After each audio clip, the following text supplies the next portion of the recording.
Bugungi mavzuda sizlar bilan yig'indoq qaynashi zarda bo'lish, ya'ni GERD kasalligi to'g'risida ma'lumot olamiz.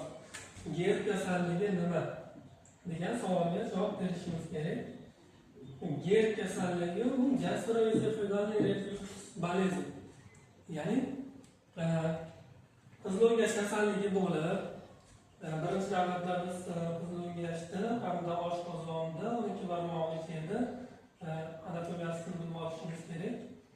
Mana ko'rib turganlaringdek, bu qizil'o'ngach, bu oshqozon hamda 12 barmoqli ichak sistemasi o'zi normada ovqatda qabul qilinganda qizil'o'ngachdan 6 sekund davomida, 6-8 sekund davomida oshqozonga o'tishi, oshqozonda ovqatni xarakteriga qarab, masalan, yog'li mahsulotlarga qarab 6-8 soat davomida hazm bo'lishi hamda 12 barmoqli ichakga o'tishi, 12 barmoqli ichakda o'tdan hamda midos bezdan hosil bo'lgan suyuqliklar bilan aralashib ingichka ichakka yo'nalishi kerak.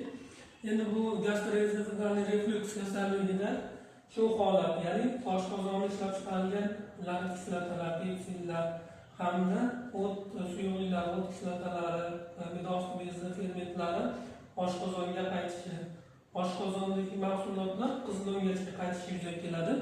Ya'ni reflux o'zi normada bo'lmasligi kerak. Qizil'o'ngachda ishqoriy muhit bo'ladi. Ishqoriy muhit bo'lganligi uchun bu yerda kislotali muhit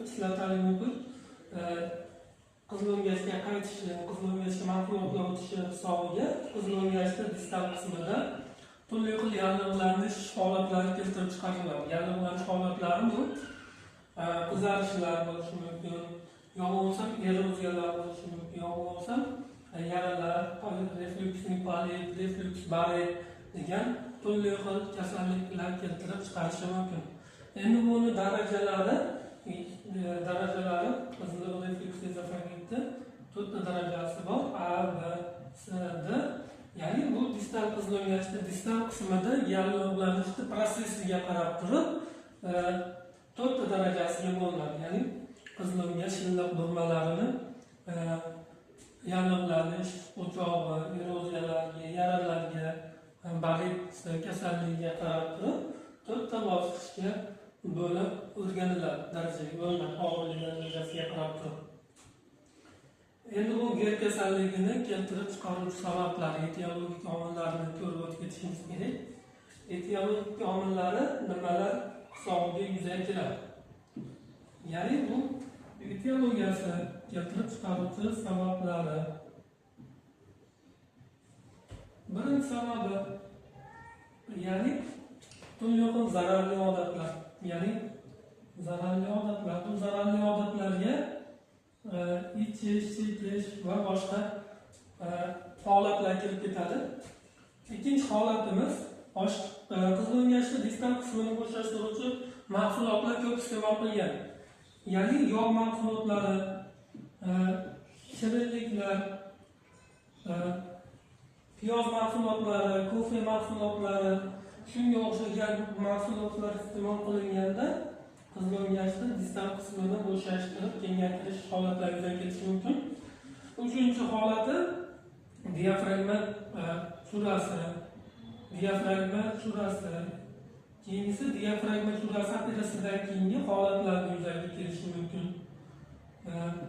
Keyingi sabablarimiz yurak kasalligi bilan kasallangan, astma bilan kasallangan bemorlarda qizil'o'ngachning distal qismini bo'shashtiruvchi dori vositalar iste'mol qilish. Ya'ni bronkodilatatorlar, nitratlar, kalsiy kanallar blokatori va boshqa bir qancha dori vositalar iste'mol qilinganda bu qizil'o'ngachni holatini bo'shashtirib, ovqatni partiga yo'nalishiga omil bo'ladigan bir qancha dori vositalar iste'mol qilganda kelib chiqadigan holat hisoblanadi. Undan tashqari semizlik bo'lgan bemorlar, semizlik bo'lgan hisobiga diafragmani ko'tarishi, boshqa holatlar bo'lsa, homiladorlik bo'lganda, qorin bo'shlig'ini qisuvchi kiyimlar kiyganda, bo'lsa oshqozon 12 barmoqli ichak yara kasalliklarida, semizlik mana va bir qancha holatlarda bu GERD kasalligini keltirib chiqaruvchi omillar, sabablar hisoblanadi. Endi bu GERD kasalligi kasalligida qanaqa klinik belgilar bo'ladi, qanaqa shikoyatlar bo'ladi, sizlar bilan shuni gaplashishimiz kerak. Endi bir qilga bemorlarimiz bor, masalan ko'p yog'li ovqat yeb qo'ysa, jig'ildoni qaynaydi, zarda bo'ladi, kekiradi. Vaqtida vrachga murojaat qilinmaydi, yuraveradi, keyin oxir asoratlar bilan kelishi mumkin. Asoratlarni rakkacha olib borishi mumkin. Shuning uchun ehtiyot bo'lish kerak, vaqtida davolanib, vaqtida parhezlarni qilish kerak. Endi klinik belgilari, shikoyatlariga keladigan bo'lsak,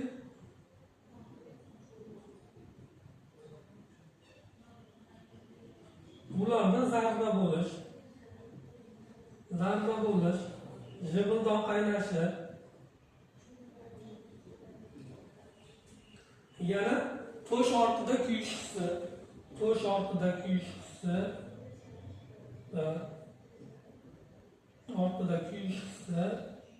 yana to'sh ortida achishish, chekirish.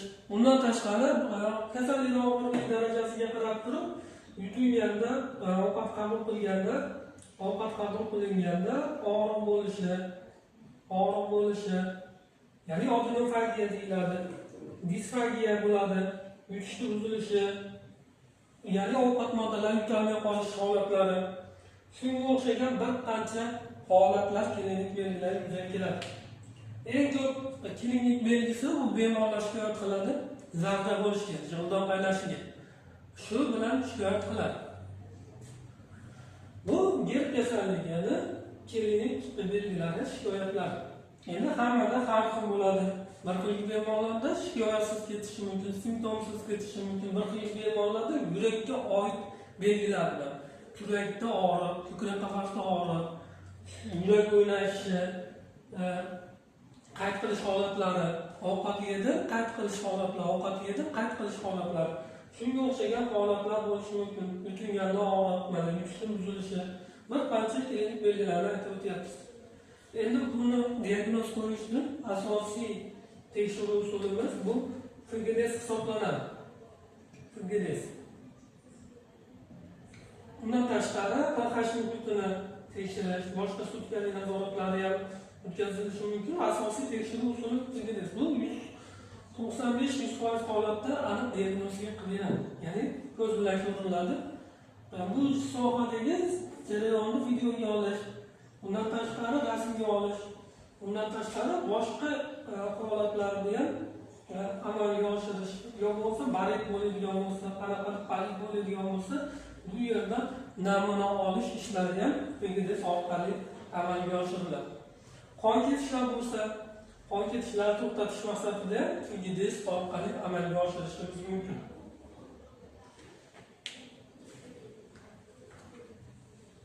Endi buni davolashi qanaqa bo'ladi?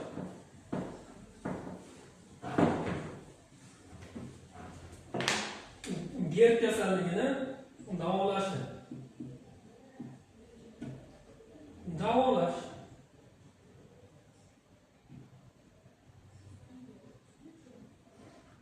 Davolash ikkita dorilar bilan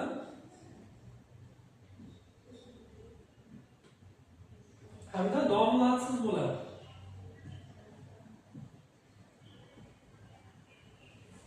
Endi dorilarsiz birinchi ko'rib o'tamiz. Dorilarsiz davolashda nimalar qilinadi? Birinchi o'rinda parhez. Parhez bu parhezga nima kiradi? Hozir aytib o'tilganda biz o'rganishda distal qismini bo'shashtiradigan mahsulotlar. Yog'li ovqatlar, xamirli ovqatlar, shirinliklar, kofelar, achchiq mahsulotlari, yo bo'lsa piyoz mahsulotlari, chesnak mahsulotlari,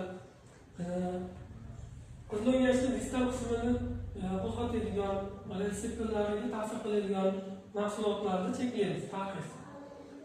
Endi qanaqa ovqatlar qabul qilishimiz uchun qaynatilgan, dimlangan, yumshoq, tez hazm bo'ladigan ovqatlar. Ikkinchisi, ovqatlanishda 4-5 mahal qilish. 4-5 mahal qilish. Ovqatlangandan keyin 3-4 soat yurib haligi harakat qilib ovqatni hazm qilish. Kechki ovqatni yotishdan oldin 3-4 soat oldin yeyish tavsiya qilinadi. Bundan tashqari yurak kasalligi aytib o'tdik sabablarida nitratlar qabul qiladigan bo'lsa, kalsiy kanallar qabul qiladigan bo'lsa, yo bo'lmasa bronxodilatorlar yo bo'lmasa boshqa dori vositalar qizilgashda distal qismini bo'shattiradigan dorilar qabul qiladigan bo'lsa, shu dorilardan voz kechish va to'xtatish va kamaytirish. Shunga o'xshagan holatlar. Semizlik bo'ladigan bo'lsa, semizlikni bartaraf etish, ozish tavsiya etiladi. Bundan tashqari zararli odatlar, ichish, yeyish va boshqalarni tashlash tavsiya etiladi. Qorinni siquvchi kiyimlar bo'ladigan bo'lsa, shu holatlarda tark qilish tavsiya etiladi. Endi dorilar bilan davolanadigan bo'lsa, dorilar ham 3-4 guruhda dori preparatlari beriladi. Endi bular qaysi? Dorilar bilan davolash davo muddati 4 haftadan 26 haftagacha kasallikni yengil, og'ir darajasiga qarab turib 4 haftadan 26 haftagacha dori preparatlari beriladi. Endi bu qanaqa dori preparatlari deydigan bo'lsak, dori preparatlari ham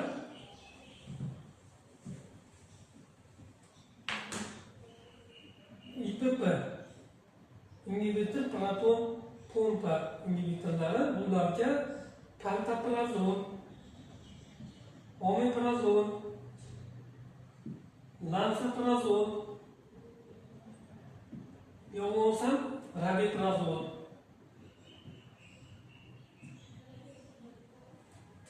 Endi bularni dozalari har xil, masalan 20-30-40 mg chiqadi. 2 mahal beriladi ovqatdan oldin. Endi buni nazorati masalan 15 kun ichida bundaroq, 20 kun ichida bundaroq dozasi ko'tarilib, oshirilib, kasallikning yengil og'ir darajasiga qarab nazorat qilib boriladi. Endi kasallikning og'irlik darajasida bu tabletka kapsula formalarida inyeksiyon formalari ham qo'llanishi mumkin.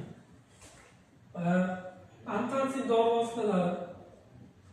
Bu IPP preparatlari oshqozon shilliq tarikan hujayralarga ta'sir ko'rsatib, g'illat kislota sintezini bloklaydi. Antalsid dori vositalarimiz bularga almagen, maltoz, ya'ni magniy, alyuminiy karbonatlar, shunga o'xshagan metal birikmalari anaqalari beriladi. Almagen, maltoz, reni, shunga o'xshagan dorilar, bir qancha dorilar bor, shu dorilar beriladi. Dori vositalari. Bu ishlab chiqarilgan kislotalikni pasaytirib beradi. Bu ham dozasiga qarab turib 26 haftagacha beriladi. Uchinchisi prokinetiklar.